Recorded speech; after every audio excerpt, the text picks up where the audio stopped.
Ko te haki kākāri ki tērā kuarewa.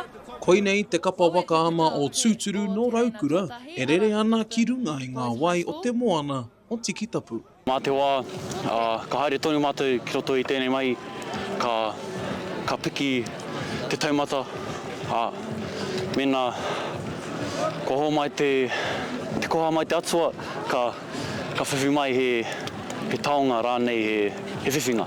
Ko e ke wai tapua Nicholas te wake o Ngāti whakaue ki ngā mahi waka ama i tēnei wiki. Whanaungatanga, ko te ara te me nui ki ahau. Me te titiroa ki atu ki e te atu kura, me te miharo hoki. He tima hau tēnei, e maha ngā kanohi hau ki tēnei mahi no era. He aha te aha kia mātou. Kaore a whetu marama pe whairangi o Ngāti rangi te haurere me Ngāti tūwhare toa i te tauhau ki ngā mahi waka ama. A e mōhio ia ki ngā mahi kia eke ki te taumata o Angitu. Koku mahi a Pūkenga ka kōrero mō ki mahi no era. To blow the cobwebs out of the turns especially, we didn't get a lot of turns practice leading into this regatta. That boy. Oh, tight turn in lane 2. Yes. To get out there and complete our turn and have a clean race, that's what we were after.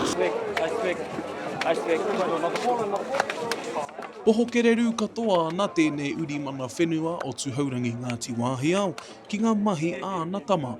Me te aha, e tōna tautua toru hei kaiako e manako nui ana ka hoki tēnei tīma ki te tihi o te whakataetai. There's some good competition out there, some kuras that are pretty strong, but I'm confident that if our boys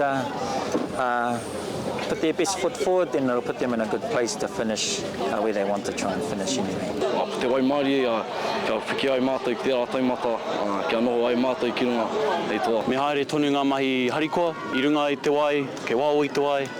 Kia kaue e mātou e tūtonu mātou, kia whai wā ki te whakata, kia piki te tō mātou hau mō ngā reihi e whai akeni.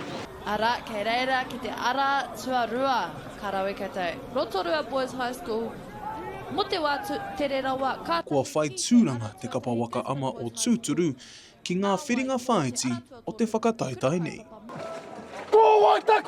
Raukura! Te Kawa Paora, Aukaha.